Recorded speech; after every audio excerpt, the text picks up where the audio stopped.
What is same sex marriage? सबसे पहले तो how many types of marriages we have in our culture, that is in your India as an Indian society? How many types of marriages are there? Hindu, Muslim, Sikh, ईसाई? हाँ जी, one type marriage is there. Okay, चलो मैं ऐसे बोलती हूँ the nature of marriage. How many type of natures of marriage are there in Indian society? एक ही है. सबके अकॉर्डिंगली लॉ में भी है. It's in nature also, it is in your everything. दो टाइप की मैरिजेस होती हैं. दिलबीर जी अब नहीं. अच्छा, अब मुझे बताना भी मत कौन आ रहा है. टाइम पे आओ तो आ जाओ क्लास में. कल से ना मैं वार्न कर रही हूँ. अच्छा, 1 मिनट भी लेट नहीं. मैम आप वो वाली बोल रहे हो, एंड हो गए मेरे को वाली. हिस्ट्री पे पहुंच गए.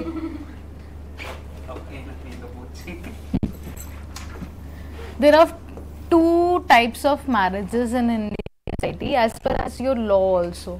लॉ में किस तरीके की मैरिजेस होती हैं?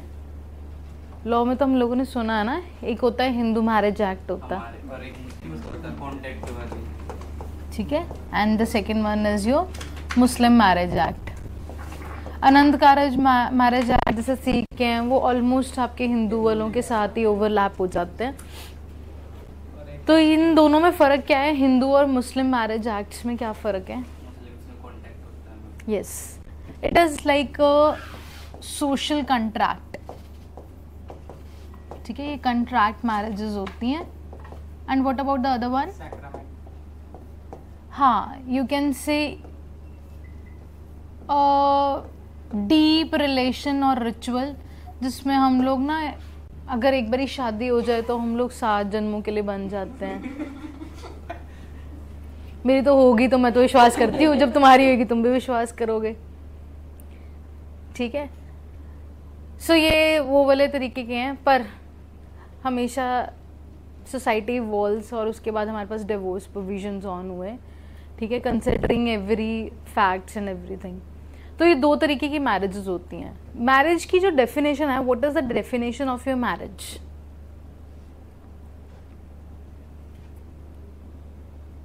Now what is the definition of a marriage? Marriage क्या है?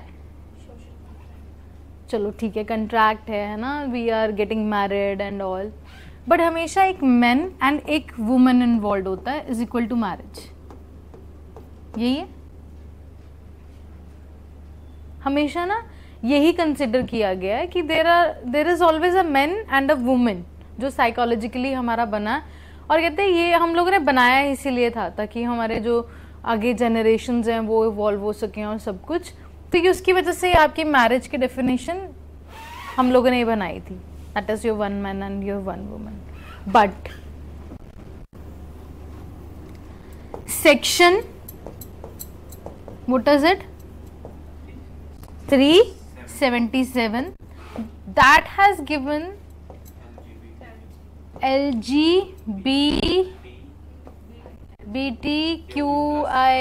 जो भी है आगे बस ऑन. ठीक है, हम लोगों के देर आर, हमने इनको रिकॉग्नाइज किया. आप लोगों को पता है फर्स्ट टाइम ये रिकॉग्निशन कब मिली थी? इनको फर्स्ट टाइम रिकॉग्निशन कब मिली थी? ये सब ना पहले क्या होता था, हम लोग क्रिमिनल एक्ट की तरह, ऑफेंसेस की तरह देखते थे. अगर कोई एक मेल के साथ या फीमेल के साथ अगर किसी के साथ इन्वॉल्व है तो हम इसको क्रिमिनलाइज कर देते थे. बट एक नालसा एक्ट आया था, हम लोगों का नालसा एक केस आया था एक्चुअली में. तो उसमें ना इन्होंने खुल के बात की थी जब ना फर्स्ट टाइम एड्स बहुत ज़्यादा पीक पे फैलना शुरू हुआ था. एड्स बहुत ज़्यादा फैलना शुरू हुआ था.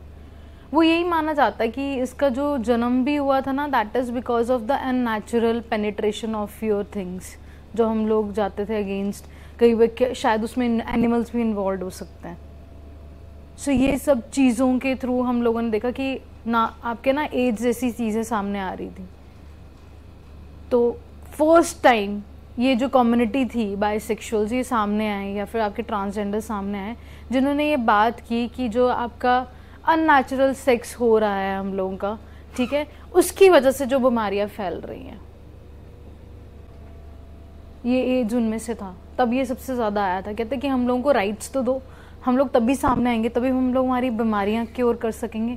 अभी तो जैसे ही पता लगता है फिर वो चीज़ें बहुत ज़्यादा डिस्टर्ब हो जाती हैं। इस वजह से हम लोगों ने ना इनको कंसिडर किया था और धीरे धीरे करके हम लोगों ने इनको लीगलाइज करना शुरू कर दिया। सेम सेक्स मैरिज सेम ऐसा ही था बच्चे हम लोगों का। हमने सबसे पहले ना आपका इस चीज़ को ऑप्ट किया कि हाँ ठीक है, हम इस चीज़ को एक्सेप्ट करते हैं सोसाइटी के अंदर, बट आज तक हम लोगों ने इसको डीक्रिमिनलाइज किया था, पर इनकी शादी के बारे में बात नहीं की थी। But now they are even saying कि हमें मैरिज भी अलाउ करो।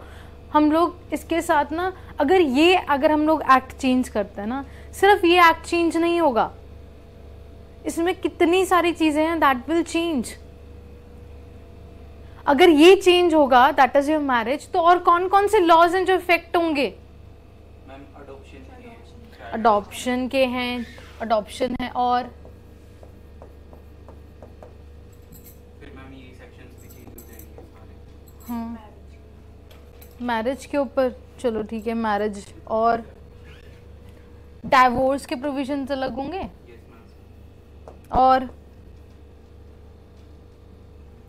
क्रुएलिटी के सेक्शन चेंज होंगे। Yes ma'am. अभी तक तो हम लोग हमेशा ना मतलब कि थोड़ा सा वुमेन बाइस्ड भी होते हैं, सब कुछ होता है। जब दोनों वुमेन्स इन्वॉल्व होंगे, दोनों मेंस, तो things will get changed also. और मेंटेनेंस कौन किसको देगा? सबसे बड़ी मेंटालिटी। प्रॉपर्टी, जब आप है ना, हम लोगों ने बताया है कि हमारी जो डॉटर्स हैं वो भी इक्वली जो हैं हिस्सेदार होती हैं अपने फादर्स की प्रॉपर्टी में।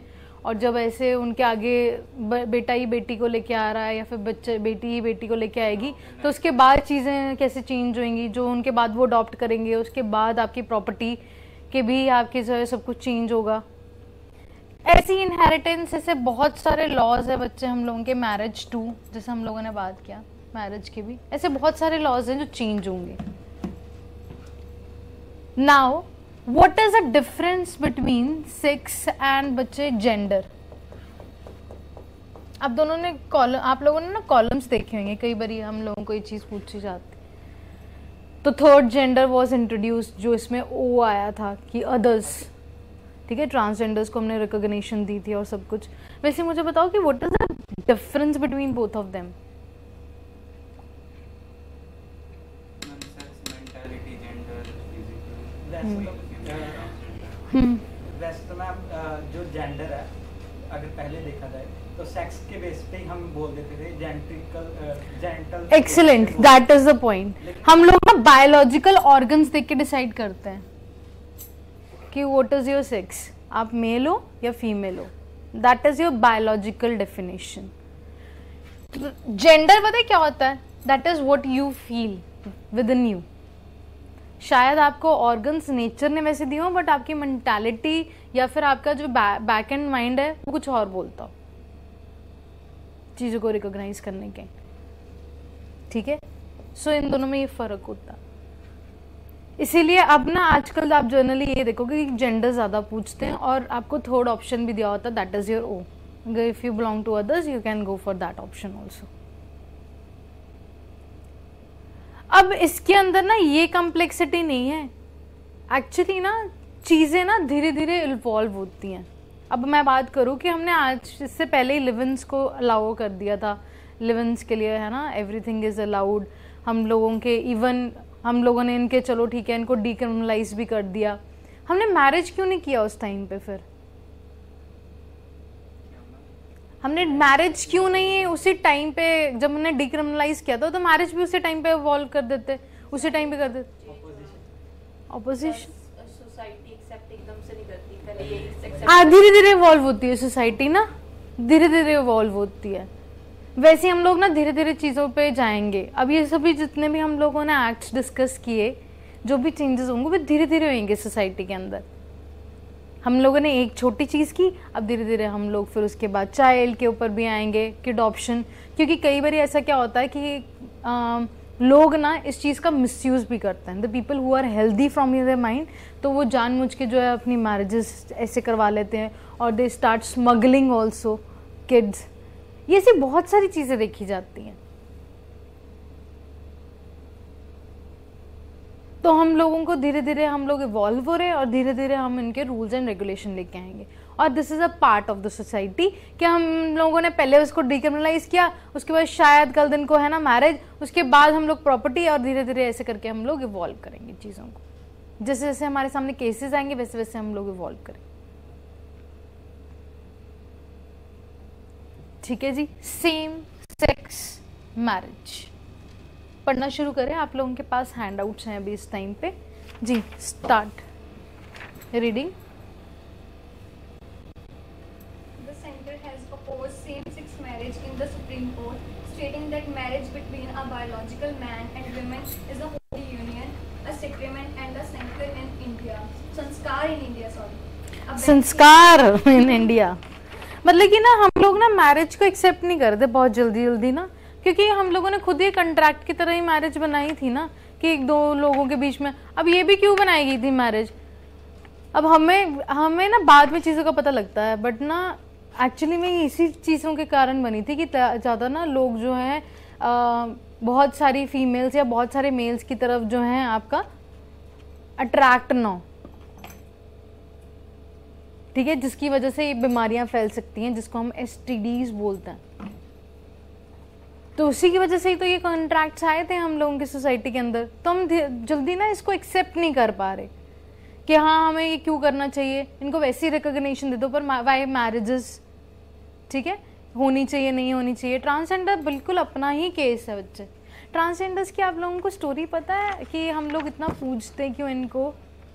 हमारे इनको पता क्या बोलते हैं? महंत बोलते हैं हमारे ना इनको। तो इनको हम लोग बहुत पूछते हैं, है ना। देखो कभी भी स्पेशल ओकेजन या फिर मैरिजेस या बच्चा होता है तो ये सबसे पहले आते हैं। तो इनको मतलब कि इनकी स्टोरी पता है आप लोगों को कि क्या है? बता सच। मैम जैसे जो महाभारत में जो शिखंडिनी था उसको मैम वरदान था कि वो ही विष्णु पितामह की जो वो है उसको ही मृत्यु दे सकता और कोई उसको मृत्यु नहीं दे सकता था। उसको मतलब कि अनंत काल था मैम विष्णु पितामह। वो इनको ब्लेसिंग कहाँ से आई? यही तो मैं पूछ रही हूँ ना कि हम लोग इनको इतना ज़्यादा सीक्रेट क्यों मानते हैं। ये ना एक स्टोरी मैंने किसी के मुंह से ही सुनी थी कि ना जब राम जी ना आपके वनवास काटने के लिए जा रहे थे ना, तो उन्होंने ना क्या किया कि सभी जो आपके वहाँ के विलेजेस थे ना सभी उनके साथ साथ पीछे पीछे चलने लग गए। तो उन्होंने ना क्या बोला, कहते राम जी ने, कहते सभी पुरुष और स्त्रियां कहते वापस चले जाओ। और फिर वो चले गए, वन में चले गए। उन्होंने 14 साल का वनवास काटा और जो वापस आ रहे थे ना तो they saw transgenders over there. कहते आपने पुरुषों और स्त्रियों को तो बोल दिया, हमें तो कुछ बोला ही नहीं था आपने। And that was the time जब उन्होंने बोला, कहते कि अच्छा, कहते आप ऐसा है, कहते मैं आपकी डेडिकेशन से इतना ज़्यादा खुश हूँ, कहते हैं आपको ये वरदान देता हूँ मैं कि अगर कल दिन को कोई भी आप ब्लेसिंग किसी को देते हो वो सबसे पहले लगा करेगी। That was a real story की यू गॉट गूज़बम्प्स। ये बहुत अच्छी मतलब कि ये है ये चीज़ें मतलब कि ना उस टाइम पे कि कैसे how things came into your society.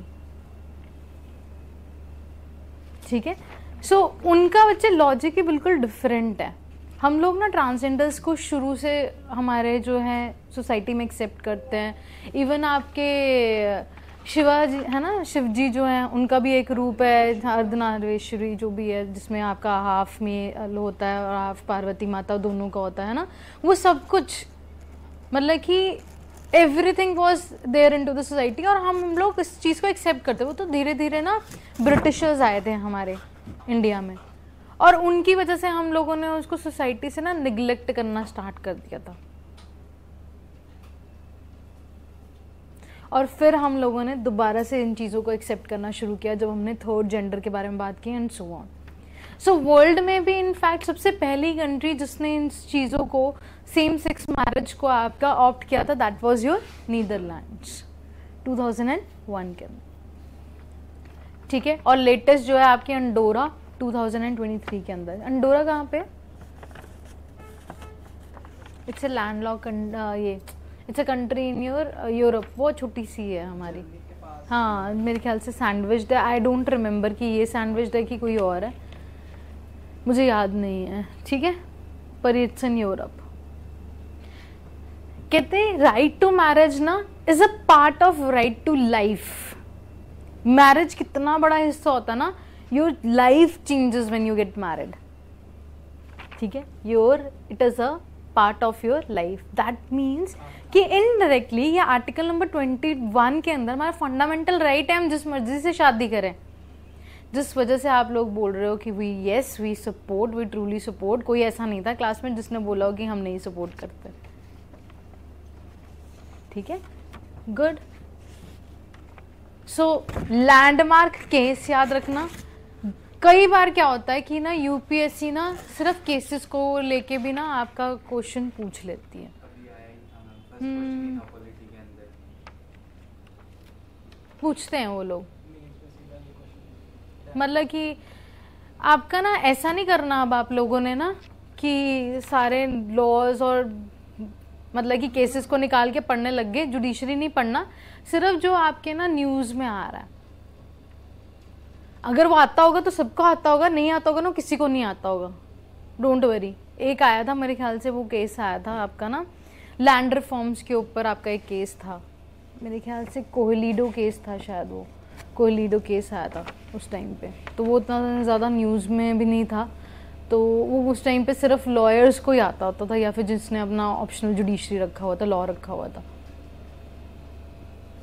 तो ये उनके साथ कई बार हो जाता है। बट दिमाग में ज़रूर रखा करो, मेंस के अंदर तो डेफिनेटली आपको एक अच्छा एज देते हैं, नंबर फेचिंग होता है ये ना, तो इनको केस को इस तरीके से बस याद रखना है। अब इनको बच्चे हम लोगों ने सेम जो आपके सेक्स रिलेशनशिप है हम लोगों ने 2018 में एक्सेप्ट किया था, उसको डीक्रिमिनलाइज किया था, बट हम लोगों ने कभी भी इसको मैरिज के लिए अब हम लोग बात करनी शुरू किया, मैरिज नहीं की थी अलाउ, ठीक है। ये सेक्शन आएगा, this is not article, this is section 377 और उसका फिर आगे केस है। फिर से सिर्फ आप लोगों ने जो न्यूज में केस है ना उसको एक छोटा छोटा ऊपर ऊपर से देख लेना, जो मतलब ये क्लास में होगा दैट्स इट, उसके अलावा नहीं भटकने की जरूरत, क्योंकि पता नहीं कितने केस ऐसे 500 केस निकल जाएंगे अगर पढ़ने बैठोगे तो, और उससे भी ज़्यादा जो बहुत प्रोमिनेंट है। सिर्फ आपको न्यूज़ वाले ध्यान में रखना है, ठीक है। सो इन्होंने बताया कि कौन कौन से मैरिज एक्ट्स हैं जिसके अंदर हम लोग जो है सेम सेक्स रिलेशनशिप को आगे डिफाइन करेंगे। अभी तो कोई स्पेस नहीं है, बट कल दिन को कैसे हम लोग उसको इन्वॉल्व करेंगे। अब हम लोग चलते हैं इन फेवर और इन अगेंस्ट। अब जब मैंने पूछा था ना आप लोगों को, तो आप लोगों ने बोला कि हम सब फेवर में हैं, आप लोगों की पर्सनल चॉइस है, you should definitely do it, कि हाँ हमें लगता है कि यार ये चीज़ होनी चाहिए, it's natural, even I am also, but being an UPSC aspirant ना, वैसे ही आपको ना अगेंस्ट में भी चीज़ें पता होनी चाहिए। अगर उन्होंने मेन से पूछ लिया अगेंस्ट, नहीं जी हम तो अगेंस्ट में है ही नहीं, कर लो जो करना है, हम तो आंसर ही नहीं अटेम्प्ट करेंगे, ये तो हम नहीं कर सकते ना। सो मतलब कि आप लोगों को दोनों तरीके का पर्सपेक्टिव बनाना है। हमेशा याद रखना यूपीएससी में ना कभी भी कोई चीज़ ना आप लोगों को ऐसा नहीं पूछते कि बहुत ही आउट ऑफ द बॉक्स पूछ लेंगे, वही नॉर्मल चीज़ें पूछते हैं, बट आपका जो कैसे आप उसको आंसर करते हो, कितनी डाइवर्सिटी डालते हो ना क्वेश्चन में, दैट मैटर्स। वो बहुत ज़्यादा मतलब कि इंक्लूसिव बनाता है और आपको मार्क्स फेचिंग देता है आंसर को। समझ में आई? फटाफट से पढ़ देते हैं इसको। That is what is the stand of the government in regards to the same sex marriage. फटाफट से number 1। Government argued that the court had only decriminalized sexual intercourse between same-sex persons in its 2018 judgment in Navtat Singh Johar versus Union of। ठीक है, ये मैंने बता दिया आप लोगों को, केस को अंडरलाइन कर लेना, ठीक है। यहाँ पे only decriminalise your sexual intercourse के बारे में बात की इन्होंने, जिसकी वजह से मैंने बताया कि क्या हुआ था, बेनिफिट क्या हुआ था, डिजीजेस की ओर होने लग गए थे ये। उसके बाद ना आपकी एज जो बीमारी थी ना, उसके बाद काफ़ी कंट्रोल में आ गई। एक टाइम पे ना ये हैजा था, ये एड्स था, ये कोविड की तरह फैले थे, पता है, बहुत थ्रेटनिंग था ये, पर उसके बाद ठीक हो गया था। ये मतलब जैसे हमने डीक्रिमिनलाइज कर दिया इसको, मतलब सेम सेक्स मैरिज को कि इंटरकोर्स कर सकते हैं, इससे मतलब एड्स का क्या रिलेशन है? एड्स तो वैसे नॉर्मल पीपल जो होते हैं, फॉर एग्जांपल कि हम जब अननेचुरल सेक्स की तरफ जाते हैं ना बच्चे, जिसमें हम लोग एनल इंटरकोर्स के बारे में बात करते हैं, तो उसमें स्पेसिफिकली ना ये डिजीजेस फैलने के बहुत ज़्यादा चांसेस होते हैं, मेल जब आपका जो आते हैं बाइसेक्सुअल्स में। मतलब इस आपके कहने का मतलब कि जो सेम सेक्स मैरिज है, जहाँ सेम सेक्स इंटरकोर्स है, उसकी वजह एड्स में ना ऐसा भी होता है कि आप नॉर्मल जब आप है ना विदाउट एनी प्रोटेक्शन आप जो है इंटरकोर्स कर रहे हो तब भी आपके फैलती हैं।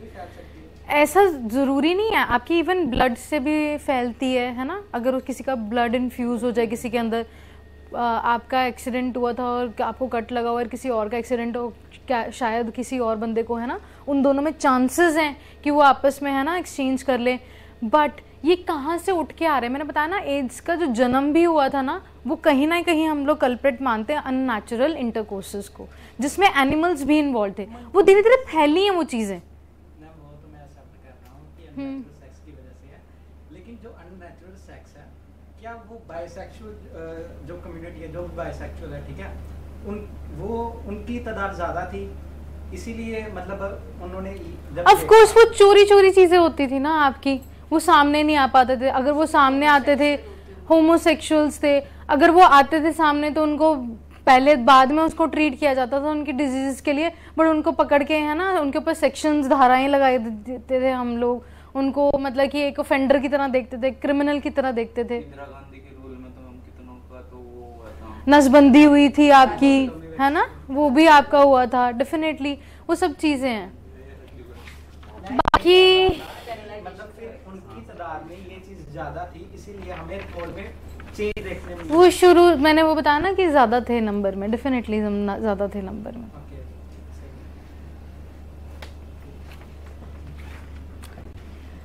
ठीक है, ऐसा है ना, अब मैं अवेयरनेस पे जाऊं ना, तो आप लोगों को पता है LV, लुई विटॉन ब्रांड के बारे में आपने सुना?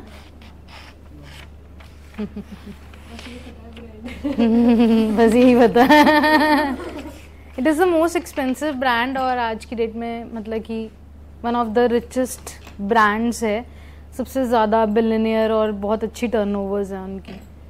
तो उनके बैग्स जो है ना 50 लाख 10 लाख ऐसे बैग्स आते हैं, और उनके ना नीचे सब्सिडरी ब्रांड्स इतने खुले हुए हैं ना, आप विश्वास नहीं कर सकते। जैसे आपका ये फिंडी एक ब्रांड है, आप लोगों ने अगर सुना हो, है ना, ऐसे छोटे छोटे। सफोरा सुना? वो तो लांटे सब देखते हैं, वो भी उनका सब्सिडरी ब्रांड है। तो ना ऐसे ऐसे करके इन्होंने एक चेन बनाई थी। I am giving you an real example, you are mature enough you guys sitting over here, कि उन्होंने आपका ना एक कॉन्डम बनाया था। वो कॉन्डम में 50,000 का था, and it was just like a regular condom. कहते the one who can afford LV condom can afford his wife. मतलब कि मतलब exactly that is my point, कि ना आप ये सोचो कि ना मतलब कि आप लोगों ने ना अपना मेंटल लेवल वहाँ पे ना आप लोगों ने घुस नहीं जाना उन चीज़ों के अंदर कि क्या है। फिर अगर आप बायोलॉजिकली कुछ सीखना चाहते हो, है ना, या सब कुछ, you have your Google with you. मुझे लगता है इतने मैच्योर हो आप लोग यहाँ पे कि आप लोग जाके अपना जो है सर्वे कर सकते हो। मेरा यहाँ पे ना मुद्दा सिर्फ ये रहेगा कि आपको यहाँ तक आपका ना एक स्पार्क और एक ना आपको इलेक्ट्रिसिटी वहाँ तक तार डाल के देनी है कि ये टॉपिक है भैया, ये पढ़ लेना, इसको ये से पढ़ना है, that is the right way. उसके बाद कितने टॉपिक्स हो गए, ये मैम वो इंक्रीज हो रहा था उस टाइम पे, क्या हो रहा था, वो आप लोग please you can Google them. मेरा मतलब पता क्या है, अभी मैं डिस्कॉम करवाऊंगी ना, डिस्ट्रीब्यूटिव कंपनीज वो क्या करती हैं, ट्रांसफार्मर लगा के दे देती हैं, आगे से आगे इलेक्ट्रिसिटी सप्लाई करती हैं, वायर्स डाल के दे देती हैं। वो डिस्ट्रीब्यूटिव कंपनीज क्या करती हैं, आगे इलेक्ट्रिसिटी ट्रांसफर करती हैं। तो मेरा सिर्फ वायर डालने का काम है, इलेक्ट्रिसिटी आप लोगों को खुद बल्ब खुद जलाना है आप लोगों को, वो जो स्पार्क है।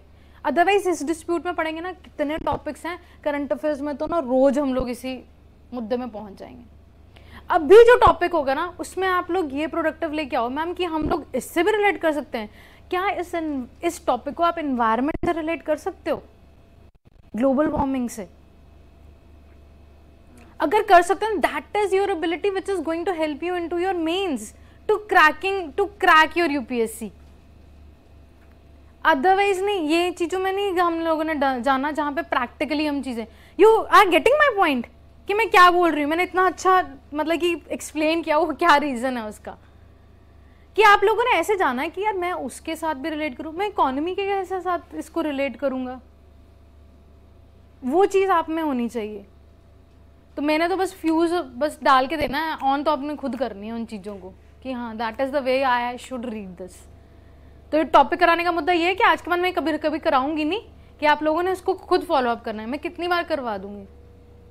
मोस्टली बच्चे ना यहाँ से 2 साल या 3 साल के बाद जब प्रिपरेशन करने के बाद आते हैं, I am not demoralising you, but 3 साल के बाद मुझे पता लगता है ओह वो बच्चा निकल गया, उसका रैंक आ गया, वो रेवेन्यू ऑफिसर बना। आज ही मुझे एक नेहा चौहान का एक मैसेज आया था, मैम आई सिलेक्टेड, और मुझे वो बंदी याद ही नहीं है कि कौन का किस बैच में वो निकली है और क्या सब कुछ है। तो टाइम लगता है, मैंने सिर्फ टॉपिक समझाना, उसके बाद 2 साल 3 साल आपको अपने आप रू कनेक्ट करनी है उसके साथ।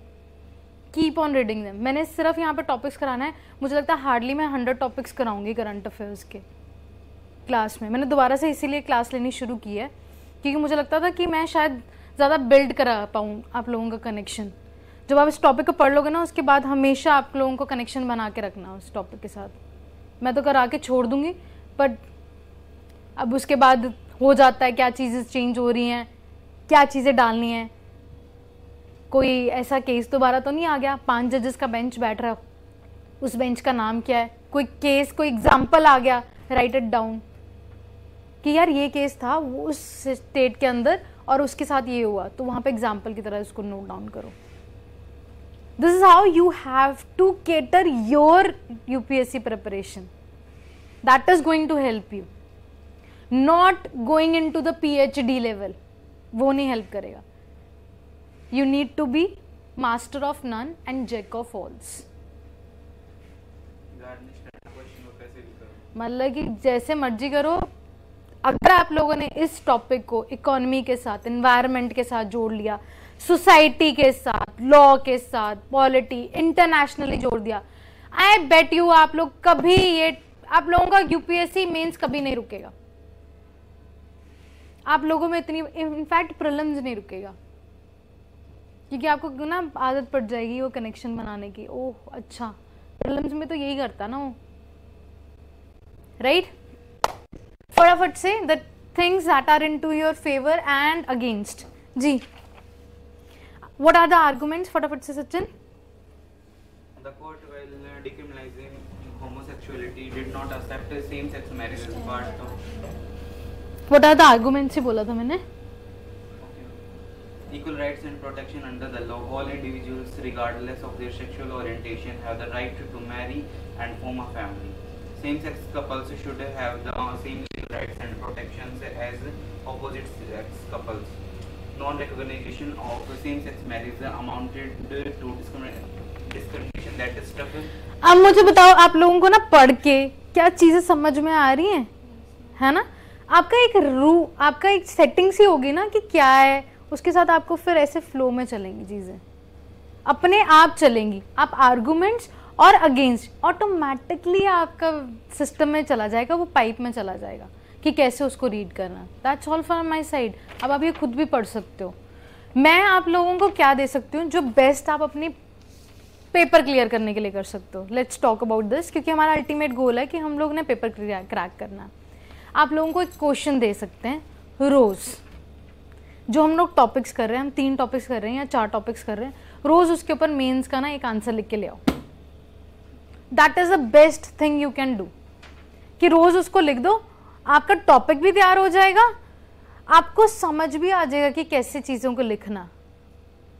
ये दोनों चीजें आप लोगों के, और वो पक्का भी हो जाएगा कि